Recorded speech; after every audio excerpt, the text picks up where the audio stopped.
नमस्कार साथियों, मेरा नाम है आर.के. सिंह। संस्कृति आईएएस के प्लेसेस इन न्यूज़ प्रोग्राम में आप सभी का स्वागत है। आज के इस एपिसोड में हम जिस प्लेस की चर्चा करने वाले हैं वो है मिस्र और गाजा पट्टी के बीच में अवस्थित बफर जोन राफा क्षेत्र। ये जो जोन है, ये जो प्लेस है, ये लगातार न्यूज़ में बना हुआ है। तो आज के इस एपिसोड में इस प्लेस की चर्चा करेंगे और इससे जुड़ा हुआ जो ऑल आइज़ ऑन रफा जो अभियान है, एक सोशल मीडिया पोस्ट है जो बड़ी तेज़ी से वायरल हो रहा है, उसके बारे में भी जानेंगे और इससे जुड़े हुए जो भी महत्वपूर्ण लोकेशन होंगे उन पर भी हम मानचित्र के माध्यम से बात करेंगे। आगे बढ़ने से पहले आपके लिए एक सूचना है। सूचना क्या है कि संस्कृति आईएएस आप सभी के लिए समर सेल लेके आया है, जिसके अंतर्गत अप टू 50 to 75% का डिस्काउंट आपको विभिन्न कोर्सों में मिल रहा है। जो कोर्स है वो है सभी ऑनलाइन जो कोर्सेज हैं, live, pen drive, test series और जो डीएलपी कोर्सेज हैं उन पर ये सेल आपको प्राप्त हो सकता है। इसके लिए जो ऑफ़र वैलिड है वो 1 तारीख से लेकर 5 जून के बीच में ये वैलिड है। इनमें क्या है कि यूपीएससी और स्टेट पीसीएस के बहुत सारे कोर्सेस शामिल हैं। तो अधिक जानकारी के लिए संस्कृति आईएएस के वेबसाइट पे आप विजिट कर सकते हैं और जानकारी प्राप्त कर सकते हैं। अब आगे बढ़ते हैं, देखते हैं कि आखिर जो राफा क्षेत्र है ये आजकल चर्चा में क्यों बना हुआ है। तो इसके लिए एक आर्टिकल देखते हैं। आर्टिकल है Israel's operation in Rafah does not cross US red line.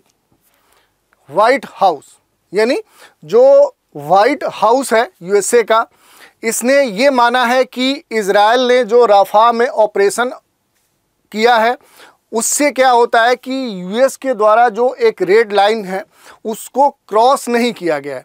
और यही नहीं, जो यूएस के राष्ट्रीय सुरक्षा प्रवक्ता जॉन किर्बी हैं, उन्होंने ये भी कहा है कि इस अटैक के बाद इजराइल और यूएसए के बीच में जो भी कह सकते हैं पॉलिसीज़ हैं, जो नीतियां हैं, उनमें परिवर्तन नहीं होगा और इजराइल की जो नीति है वो भी परिवर्तित नहीं होगी। और जो यूएसए है वो इजराइल को लगातार हथियार सप्लाई करते रहेगा। हाँ, इसमें उन्होंने एक बात और ज़रूर जोड़ा है। उन्होंने ये कहा है कि इस ऑपरेशन में जो इजराइल ने हथियार उपयोग किए हैं उनको अब यूएस इजराइल को नहीं सप्लाई करेगा। तो ये स्टेटमेंट आया है। इसके संदर्भ में अगर हम बात करें थोड़ा सा बैकग्राउंड की, तो पिछले कुछ दिनों से इस पूरे क्षेत्र में कई सारी गतिविधियां देखने को मिली, जिनका संबंध कहां से है, तो यहां पर एक तेल अबीब क्षेत्र है, एक प्लेस है, वहां पर जो हमास चरमपंथी समुदाय है उसके द्वारा अटैक किया गया और उसी अटैक के प्रतिक्रिया में जो इजराइल है उसने इस रफा क्षेत्र को टारगेट करते हुए अटैक किया, जिसमें बहुत सारे कह सकते हैं कि जो आम नागरिक थे, जो यहाँ पर शरणार्थी के रूप में रह रहे थे, वो मारे गए हैं, जिसकी संख्या लगभग 45 से अधिक है। इसमें बहुत सारे बच्चे हैं, महिलाएं हैं, बुजुर्ग हैं, वो इसमें शामिल हैं। और इस घटना के बाद विश्व स्तर पे इजराइल की निंदा की गई है और इसी क्रम में एक ऑल आइज़ ऑन रफा कह सकते हैं सोशल मीडिया पोस्ट है, एक इमेज है जो लगातार प्रसारित हो रही है, जो सुर्खियों में बनी हुई है। तो इस कारण से क्या है कि ये रफा क्षेत्र चर्चा में बना हुआ है। इसमें भी अगर हम थोड़ा सा बात करें तो पिछले वर्ष 7 अक्टूबर 2023 में जो चरमपंथी समुदाय हमास है इसने इजराइल पे अटैक किया था और तब से क्या है कि लगातार इजराइल और हमास के बीच में जो तनाव की स्थिति है, जो लगातार वार की स्थिति है, वो बनी हुई है। और इसी कारण से जो इजराइल है, फिलिस्तीन अधिकार वाले जो 2 क्षेत्र हैं, पहला जो गाजा पट्टी है और दूसरा जो वेस्ट बैंक है, इन पर लगातार अटैक कर रहा है। और इसी क्रम में गाजा पट्टी में इसके उत्तरी और मध्य भाग पर लगभग इजराइल ने अपना अधिकार स्थापित कर लिया है। और यहाँ पर इजराइल के अटैक के कारण जो यहाँ पर रहने वाले लोग हैं वो लगातार क्या है कि गाजा पट्टी के दक्षिणी भाग में शिफ्ट हो रहे हैं। और यही कारण है कि गाजा पट्टी का जो दक्षिणी भाग है, यहाँ पर लोगों की संख्या लगातार बढ़ते जा रही है। यहाँ पर जो पॉपुलेशन डेंसिटी है वो काफ़ी अधिक हो चुकी है और इसी का फ़ायदा उठाकर हमास के बहुत सारे जो चरमपंथी है वो यहाँ पर छिपे हुए थे और इन्हीं को टारगेट करते हुए इजराइल ने यहाँ पर अटैक किया, जिसमें बहुत सारे कह सकते हैं कि नागरिक जो हैं वो मारे गए हैं और इसी कारण से ये पूरा क्षेत्र आजकल चर्चा में बना हुआ है। अब देखिए इसमें एक चीज़ देख लेते हैं कि आखिर ये गाजा पट्टी कहाँ है। तो देखिए ये भूमध्य सागर का क्षेत्र है और इसी से सटा हुआ ये जो क्षेत्र है यही क्या है कि आपका गाजा पट्टी है, जिस पर मूल रूप से क्या है किसका अधिकार है, तो फिलिस्तीन का है। फिलिस्तीन और इजराइल मुद्दे पर न जाते हुए जो रफा क्षेत्र है इससे जुड़ी हुई जो भी बातें हैं उन पर पहले हम चर्चा करते हैं। अब देखिए इसमें एक जो पोस्ट है, एक जो AI जनरेटेड इमेज है, जो तस्वीर है वो लगातार सुर्खियों में बनी हुई है, क्योंकि ये जो पोस्ट है वो सोशल मीडिया का जो हिस्ट्री है, जो इतिहास है, उसमें पहला ये पोस्ट है जो सबसे अधिक बार लगभग 47 मिलियन 47 मिलियन से भी ज़्यादा बार ये शेयर की जा चुकी है, जिसके कारण से ये लगातार सुर्खियों में बनी हुई है। अब देखिए इसके बारे में थोड़ा सा देखते हैं। पहले ही हमने बताया कि जो रफा क्षेत्र है यहाँ पर इजराइल ने अटैक किया और यहाँ पर बहुत सारे जो शरणार्थी थे वो टेंट में रह रहे थे और अटैक के कारण उन टेंटों में आग लगी और जिसके बाद से बहुत सारे जो यहाँ पर नागरिक थे वो मारे गए, जिसमें बहुत सारे बच्चे, महिलाएं, बुजुर्ग शामिल थे और इस कारण से इसकी निंदा हुई। इसी क्रम में क्या है कि एक AI जनरेटेड जो इमेज है, जो तस्वीर है, आप देख सकते हैं इस इमेज में क्या है कि ये आपको टेंट दर्शाए गए हैं और ये एक इमेज लगातार सोशल मीडिया पर वायरल हो रही है। पूरी तरह से क्या है कि जो ये ऑल आइज ऑन रफा है, ये एक अभियान है। यह किस तरह का अभियान है, तो यह अभियान है इजराइल के द्वारा गाजा पट्टी या कह सकते हैं कि रफा जो क्षेत्र है, यहाँ इजराइल के चल रहे हमले को दुनिया की ओर उसका ध्यान खींचने के लिए ये अभियान संचालित किया जा रहा है।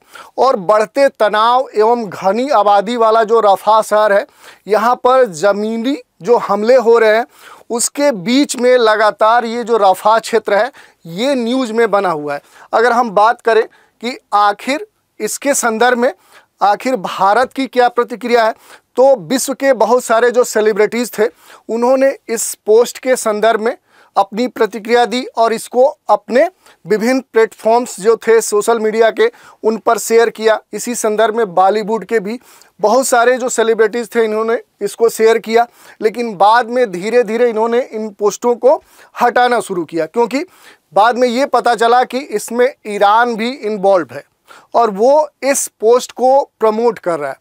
और इसके अलावा क्या है कि बॉलीवुड की बहुत सारी ऐसी हस्तियां थी जिन्होंने इनका विरोध किया और ये कहा कि भारत से संबंधित जो भी मुद्दे होते हैं उनके संदर्भ में ये प्रतिक्रिया क्यों नहीं देते। इन्होंने POK में रह रहे जो लोग हैं जिनके ऊपर बहुत सारे यातनाएं दी जाती हैं उनके संदर्भ में ये क्यों नहीं प्रतिक्रिया देते हैं, या भारत में जो भी आतंकी घटनाएं होती हैं या उनके संदर्भ में ये अपनी प्रतिक्रियाएं क्यों नहीं देते हैं। इस कारण से क्या है कि धीरे धीरे जैसे माधुरी दीक्षित हैं इन्होंने अपने पोस्ट को डिलीट किया। इसके बाद जो रोहित शर्मा की जो वाइफ है इन्होंने अपने पोस्ट को डिलीट किया। तो इस तरह से क्या है कि धीरे धीरे जो सेलिब्रिटीज़ थे ये अपने पोस्ट डिलीट कर रहे हैं और इसके बाद से ये भी डिमांड अब उठ रही है कि ऑल आइज ऑन POK। ये भी कह सकते हैं कि एक मीडिया में, सोशल मीडिया में ये जो इमेज है ये वायरल हो रही है और इस कारण से क्या है कि ये पूरा चर्चा में बना हुआ है। अब इसके बारे में अगर हम बात करें तो इसमें जो इजराइल की प्रतिक्रिया है उसने भी एक पोस्ट शेयर किया है जिसमें लिखा गया है कि वेयर योर आइज अक्टूबर 7, यानी पिछले वर्ष 7 अक्टूबर 2023 को जब हमास ने इजराइल पर अटैक किया था, जिसमें बड़ी संख्या में जो नागरिक थे, बच्चे थे, महिलाएं थीं, बुजुर्ग थे जो मारे गए और बहुत सारे ऐसे लोग थे जो बंधक बनाए गए। और इसके भी संदर्भ में क्या है कि इजराइल ने एक पोस्ट डाला है, लिखा है कि if your eyes are on Rafah help us find our hostage, यानी कि यदि रफा के ऊपर आपकी आंखें खुली हैं तो जो हमारे होस्टेज हैं उनको खोजने में हमारी मदद कीजिए। और इसी के संदर्भ में क्या है कि दूसरी जो इमेज देखने को मिल रही है इजराइल के द्वारा, जिसमें बहुत सारे जो होस्टेज हैं वो क्या है कि बंद सुरंगों में दिखाए गए हैं, सकरे सुरंगों में दिखाए गए हैं। और ये कहा गया है कि इजराइल के बहुत सारे बच्चे, महिलाएं, बुजुर्ग ऐसे क्या है कि बंधक स्थिति में हैं। तो उस समय ऐसे लोगों की जो प्रतिक्रियाएं हैं वो क्यों नहीं आती है, तो ये भी देखने को मिला है। और इसी कारण से सोशल मीडिया का एक तरह से वार छिड़ गया है। सोशल मीडिया पे अलग अलग लोगों के द्वारा प्रतिक्रियाएं दी जा रही हैं और इस कारण से जो रफा क्षेत्र है ये न्यूज़ में बना हुआ है। अब यदि हम बात करें कि जो रफा क्षेत्र है इसकी भौगोलिक अवस्थिति कहाँ पर है, तो इसको जानने के लिए पहले हमें वर्ल्ड मैप पे आना होगा। और वर्ल्ड मैप में जो पश्चिम एशिया है यहाँ पर आएंगे तो भूमध्य सागर के पूरब में जब आएंगे तो यहीं पर हमें इजराइल और फिलिस्तीन क्षेत्र देखने को मिलेगा। तो ये देखिए, ये आपका इजराइल है और इजराइल में ये क्या है कि आपका गाजा पट्टी है, ये वेस्ट बैंक है जिस पर क्या है कि फिलिस्तीन का अधिकार है, जिस पर लगातार इन दोनों के बीच में विवाद बना हुआ है। और इसके संदर्भ में फिलिस्तीन को विश्व के बहुत सारे देशों ने धीरे धीरे मान्यता भी देना प्रारंभ कर दिया है, ये अलग मुद्दा है। अभी हम देखते हैं जो यहाँ पर रफा क्षेत्र है, जो रफा क्षेत्र है वो क्या है कि इस गाजा पट्टी के दक्षिण में अवस्थित है। और यहीं पर क्या है कि आपको तेल अबीब भी देखने को मिलेगा, जहाँ पर 25 मई को हमास ने यहाँ पर अटैक किया और इसी की प्रतिक्रिया स्वरूप इजराइल ने यहाँ पर रफा क्षेत्र में अटैक किया, जिसमें बहुत सारे नागरिक मारे गए। इसको थोड़ा सा और जूम करके देखते हैं तो देखिए, ये क्या है कि ये आपका गाजा पट्टी है और इसी के दक्षिण में एक सकरा क्षेत्र है, वही क्या है रफा क्षेत्र है। अगर संक्षिप्त में हम देखें तो यहाँ पर अगर गाजा पट्टी के बारे में हम देखें तो इसका जो निर्माण हुआ है वो अरब और इजराइल युद्ध के बाद हुआ। और यहाँ पर ये जो पूरा क्षेत्र है ये इजराइल और फिलिस्तीन के बीच में लगातार संघर्ष स्थल के रूप में देखा जाता है। और इसकी जो लंबाई है वो लगभग 41 किलोमीटर है, जो चौड़ाई है वो 10 से लेकर 14 किलोमीटर है।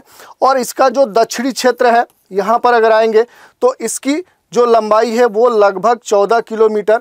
ये एक बफर जोन है जो मूल रूप से इधर इजिप्ट और गाजा पट्टी के बीच में अवस्थित है।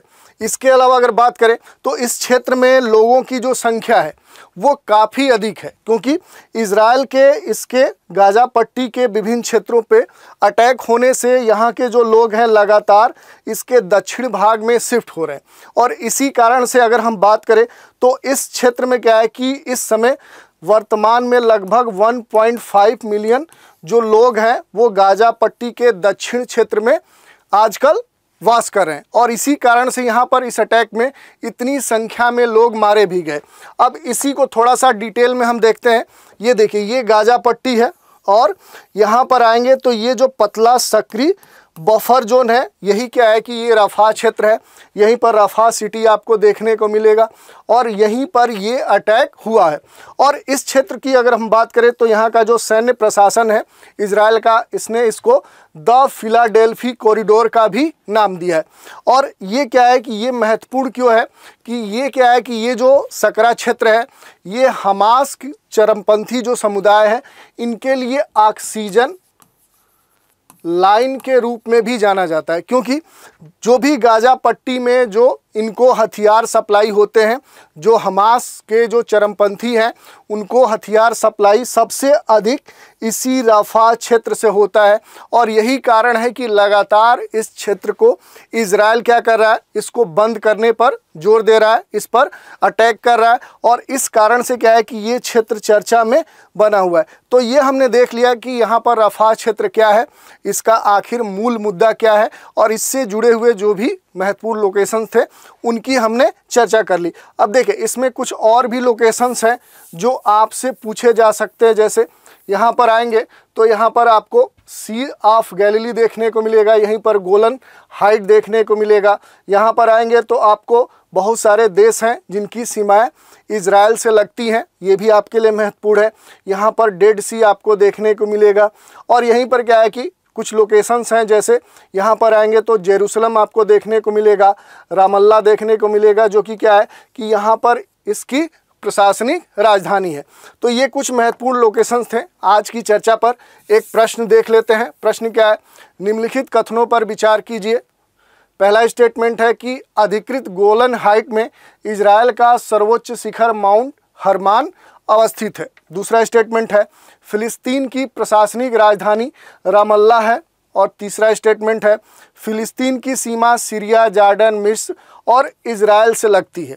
चौथा स्टेटमेंट है राफा गाजा पट्टी के उत्तर पूर्व में अवस्थित है। ऊपर दिए गए कथनों में से कितने कथन सही है?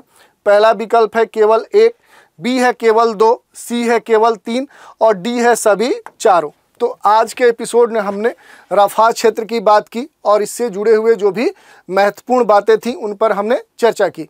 तो आज के एपिसोड में इतना ही। आपको आज का एपिसोड कैसा लगा, आप अपनी प्रतिक्रिया कमेंट के माध्यम से दे सकते हैं। तो आज आप हमारे साथ बने रहें, इसके लिए धन्यवाद।